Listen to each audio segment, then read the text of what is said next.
So today's topic is about ISO 9001 internal audit.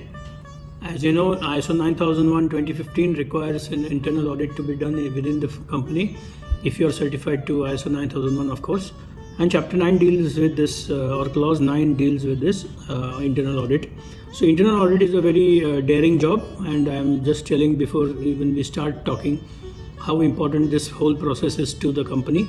So the people who are afraid of this or having some kind of fear that if I will bring this problem into the internal audit, what will happen to me, or whether I will be able to, whether I will lose my job and all that kind of consideration. If the person is fearful, then he should not become an internal auditor. Audit job is a very valiant job. It's a very brave job. So only brave people should come into this field of audit.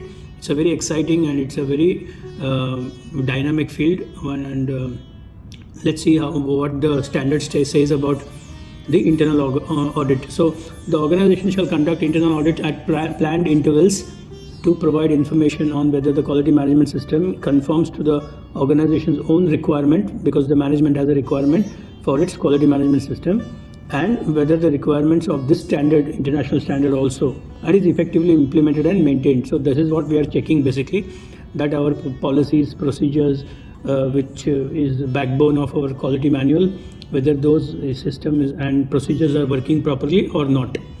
So the organization shall plan, establish, implement and maintain an audit program, including frequency, method, responsibility, planning, requirements and reporting, which shall take into consideration the importance of the process concerned and changes affecting the organization and result of the previous audits.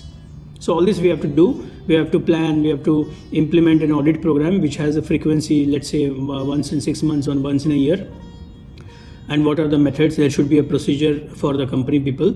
And of course, all you have to plan and then report that entire audit report. Then let's go ahead, and Clause B, 9.2.2 Clause B says define the audit criteria and scope for each audit. So if whether you are doing procurement audit, whether you are doing quality department audit, or health and safety, or production department, so we have to properly define the audit criteria and scope. Then select the auditors. So we should select the auditors such that each department you should have a lot of auditors in the company. And if you are not qualified, then quality manager of that company can give a training to the people and train them for the audit. So you should use project department people and do engineering audit. Then engineering can go and do project audit. Other department can go and do procurement audit. Procurement can go and do some other department. And quality can do HR, or quality can do health and safety. Health and safety can do quality, or we have to do cross-functional audits, which is very, very healthy in any company. So selection of auditor is very important. Ensure that results of the audits are reported to the top management, relevant management of the company. By the report should be sent to them for taking note.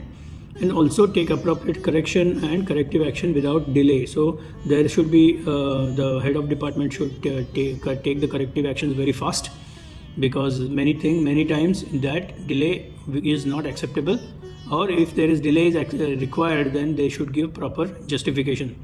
And also you have to retain the document information as evidence of the implementation of the program. That means this will be checked during the audit. So is very important for you to maintain the documentation of this.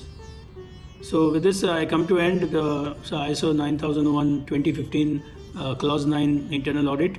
I'll just I will split this into clause wise and make some small videos for everyone to understand. Thank you very much. Goodbye from Quality Concepts Building an Entity channel.